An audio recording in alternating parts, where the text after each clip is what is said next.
இந்த இடத்துக்கு மட்டும் கையை இப்படி தூக்கி பிடிக்க சொல்லி இந்த லைனை மட்டும் ட்ரா பண்ணிக்கோங்க.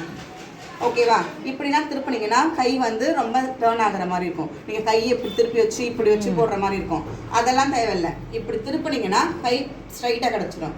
ஸ்ட்ரைட்டாக கிடச்சதும் இந்த லைனை மட்டும் கம்ப்ளீட் பண்ணிவிட்டு அதுக்கப்புறம் நீங்கள் கையை திருப்பினாலும் திருப்பலனாலும் நமக்கு டிசைன்ஸ் நேராக கிடச்சிடும். ஓகேவா? இந்த ரவுண்டை அப்படியே நீங்கள் என்ன பண்ணலாம், கண்டினியூ பண்ணிக்கலாம்.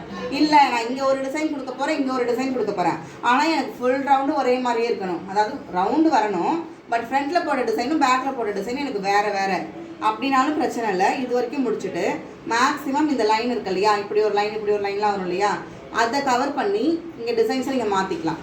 அப்புறம் திருப்புறப்ப கூட உங்களுக்கு டிசைன்ஸ் மாறாது. ஓகேவா? இது வரைக்கும் அந்த கிளியரா? ஏதாவது ஃபாஸ்ட்டாக சொல்லிட்டேன்னா ஏதாவது புரியலையா? ஓகே. இப்போ வந்து இங்கேருந்து ஒரு டிசைன் போடுறேன்.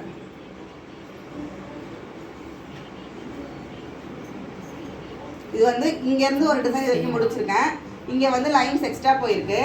பின்னாடி நாங்கள் கை போடுறேன். நமக்கு மேக்ஸிமம் இங்கே இருக்க லைனை வந்து நம்ம இந்த மாதிரி வச்சு கவர் பண்ணிட்டாலே முடிஞ்சிருச்சு. அதுக்கப்புறம் நம்ம கையை திருப்பிக்கலாம். இப்படி திருப்பி போடுறப்ப நம்மளோட லைன்ஸ் வந்து நேராக வந்து கனெக்ட் ஆகிடும்.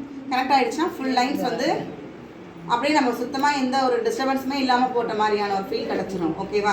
ஆனால் இந்த எடுக்கிற லைனும் முடிக்கிற லைனும் கரெக்டாக இருக்கணும். இப்போ என் கையில் போடுங்களாம்ப்பா அந்த லைனை. எனக்கு பாட்டம்ல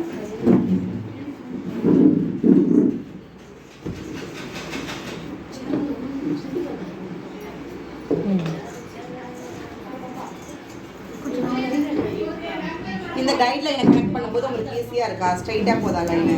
இந்த கைட்லைன்ஸை கனெக்ட் பண்ணோன்னா நம்மளோட லைன் வந்து ஸ்ட்ரைட்டாக போயிடும்.